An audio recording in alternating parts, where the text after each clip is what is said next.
మన ప్రభు అయిన యేసుక్రీస్తు నామములో మీకు మా శుభాభివందనములు. ఈరోజు దేవుని వాగ్దానము, నీ విమోచకుడును ఇశ్రాయేలు పరిశుద్ధ దేవుడునైన యెహోవా ఇలాగు సెలవిచ్చుచున్నాడు. నీకు ప్రయోజనం కలుగునట్లు నీ దేవుడనైన యెహోవానగు నేనే నీకు ఉపదేశము చేయుదును. నీవు నడవవలసిన త్రోవను నిన్ను నడిపించుదును. యెషయా 48వ అధ్యాయము 17వ వచనము. This is what the Lord says, your Redeemer, the Holy One of Israel. I am the Lord your God, who teaches you what is best for you, who directs you in the way you should go. Isaiah chapter 48 verse 17. ప్రార్థన.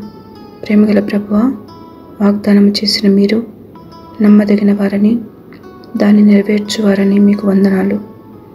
ఈ దినమంతటిలో ఈ లోక మాలిన్యము మాకు అంటకుండా ప్రతి దుష్టత్వము నుండి మమ్మను కాపాడుమని యేసు నామములో వేడుచున్నాము తండ్రి. Amen. Have a blessed day. God bless you.